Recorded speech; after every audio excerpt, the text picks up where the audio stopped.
చేస్తున్నామని చెప్పకపోయినప్పటికీ కాంగ్రెస్ పార్టీలో చేరి పార్టీ ఫిరాయించిన 10 మంది శాసనసభ్యులపైన మేము ఏదైతే స్పీకర్ గారు చర్య తీసుకొని వారిని అనర్హులుగా ప్రకటించాలని చెప్పి వారిపైన మేము కంప్లైంట్ చేసినాము. చట్ట ప్రకారం నడుచుకోవాలని చెప్పి మేము ఏదైతే స్పీకర్ గారిని కోరినామో ఆ విషయానికి సంబంధించి స్పీకర్ గారు దాదాపు సంవత్సరం నానబెట్టినా మేము కోర్టుకు వెళ్లి సుప్రీంకోర్టు ద్వారా ఉత్తర్వులు తీసుకుని 3 నెలల లోపు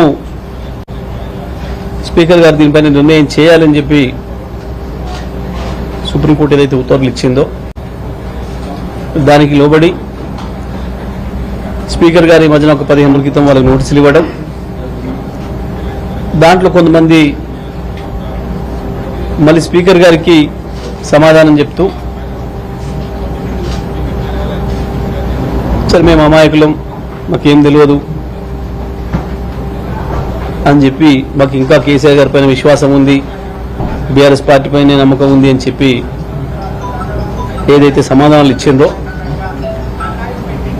దాన్ని మళ్ళీ మాకు స్పీకర్ గారు పంపించి మేము ఎవరైతే పిటిషనర్లు ఉన్నామో మాకు అవి పంపించి దీనికి మీరు ఇంకా ఏమైనా రిజైండర్లు ఉన్నాయా, మీరు గతంలో ఏదైతే కంప్లైంట్ చేసిందో ఈ శాసనసభ్యుల పైన మీరు ఈ రకమైన సమాధానం చెప్పిండ్రు, మాకు మీరు ఇంకేమైనా చెప్తారా దీనిపైన అని చెప్పి వారిచ్చిన సమాధానం కాపీని మాకు పంపిస్తూ 3 రోజులు గడువిస్తూ మీ సమాధానం చెప్పండి, ఇంత మించి గడువు కోరే అవకాశం కూడా లేదు అని కూడా వారు చెప్పాను. సరే సుప్రీంకోర్టు తీర్పు ఇచ్చి 3 నెలలు దాటింది, 3 నెలలు అవుతుంది. వారికి గడువు కూడా చాలా రోజులే ఇచ్చిండ్రు, కానీ మాకు సమాధానం చెప్పడానికి మాత్రం 3 రోజులు గడువు ఇచ్చి 3 రోజులలో చెప్పాల్సిందే అని చెప్పాను. అయినప్పటికీ కూడా మేము 3 రోజులలో స్పీకర్ గారు ఇచ్చిన గడువు లోపే మేము సమాధానం తయారు చేసినాం. మరి నిన్న ఆదివారం కాబట్టి మేము తీసుకోలేము అని చెప్పి వారి సెక్రటేరియట్ చెప్పింది. వారు బెంగళూరులో ఉన్నారు, అసిస్టెంట్ సెక్రటరీకి ఇవ్వండి అని చెప్తే ఈరోజు వచ్చి స్పీకర్ గారికి అసిస్టెంట్ సెక్రటరీ ద్వారా మేము సమర్పించాం. ఏంది దీనికి ప్రజలందరూ చూస్తున్నారు, వాళ్ళ నియోజకవర్గ ప్రజలకు తెలుసు, రాష్ట్రంలో ఉన్న ప్రజలందరికీ కూడా తెలుసు, మీడియా ద్వారా చూస్తున్న ప్రపంచంలో ఉన్న ఇక్కడ ప్రజలకు కూడా తెలుసు వారి భాగవతం అంతా కూడా. కానీ ఇప్పటికీ కూడా మేము పార్టీ మారలేదు. మేము ముఖ్యమంత్రి గారు నియోజకవర్గ అభివృద్ధి కొరకు పోతే ముఖ్యమంత్రి గారు మేము పోయినందుకు గౌరవించాలి కాబట్టి మా మెడలో 3 రంగుల కండువా కప్పిండు, అది జాతీయ జెండా రంగులున్న కండువా, అది మేము కాంగ్రెస్ కండువా అనుకోలేదు కాబట్టి మేము ఏ తప్పు చేయలేదు, మాకు ఇప్పటికి బీఆర్ఎస్ పార్టీ పైన విశ్వాసం ఉంది కాబట్టి మమ్మల్ని సభ్యులు కొనసాగించండి అని చెప్పి పాపం 100 ఎలుకలు తిన్న పిల్లి యాత్ర పోయిందన్న పద్ధతుల్లో వారి అమాయకత్వాన్ని నిరూపించుకునే ప్రయత్నం చేశారు. అది చూస్తే కనీసం ప్రజలు నవ్వుకుంటారు, ఆ నియోజకవర్గ ప్రజలు నవ్వుకుంటారు. వాళ్ళని చూసి ఎదురుపడితే కూడా ఎవరికైనా ఎట్లా ఉంటుంది మనం ఈ సమాధానం రాస్తే అన్న ఆలోచన కూడా లేకుండా ఎంతమంది కళ్ళు కప్పుతారు. మీరందరూ సాక్షులు. ఆ ఒక్కరోజు కండవగా ఊకోలేదు కదా. ఆ తర్వాత అనేక కాంగ్రెస్ పార్టీ సమావేశాలు పోయారు. ఓకే, మరి చూద్దాం కొన్ని. ఇది పోచారం శ్రీనివాసరెడ్డి గారు ఈ మధ్యన ఒక వారం 10 రోజుల క్రితం ఒక సమావేశంలో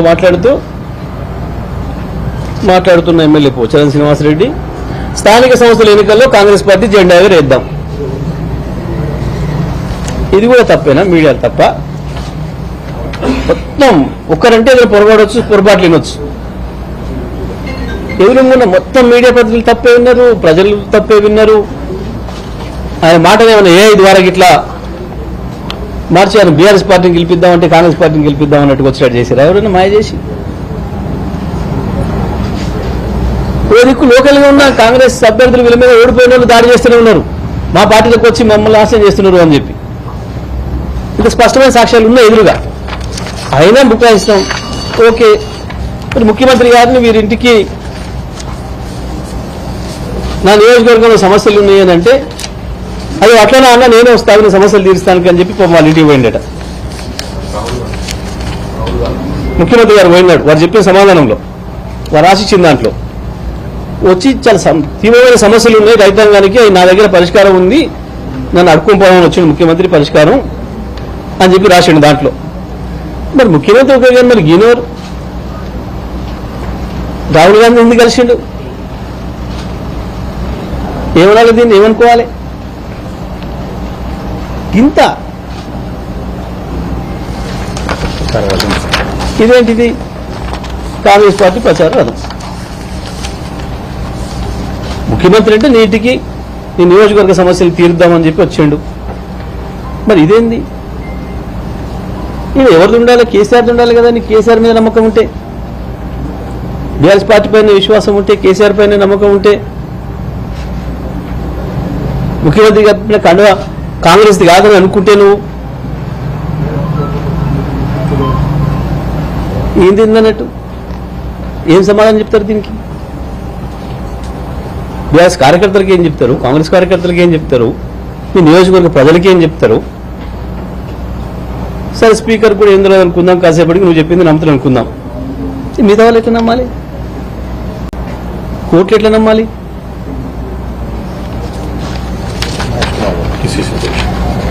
మరి వారిని అంటే అభివృద్ధి కలుస్తుంది, వీరిని ఎందుకు కలుస్తుంది? PCC ప్రెసిడెంట్ అయినాక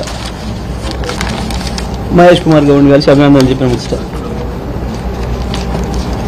ఏమన్నా వీటిని?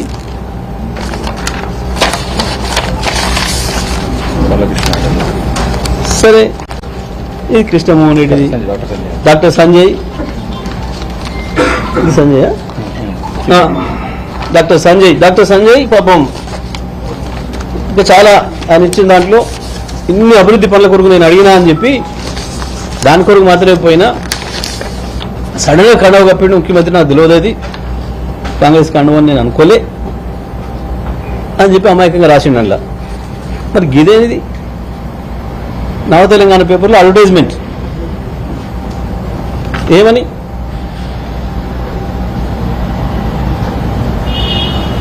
వినాయక చవితి శుభాకాంక్షలు. ఇందులో ఎవరి పేరు ఉండాలి?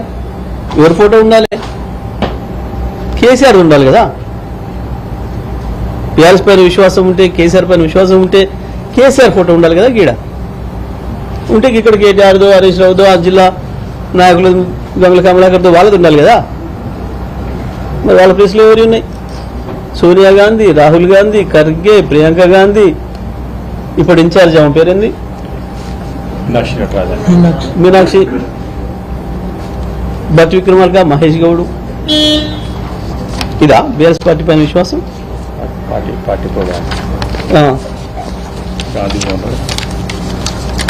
కాంగ్రెస్ పార్టీ కార్యక్రమంలో, కారికి వచ్చిన కార్యక్రమంలో ఇదేం అభివృద్ధి?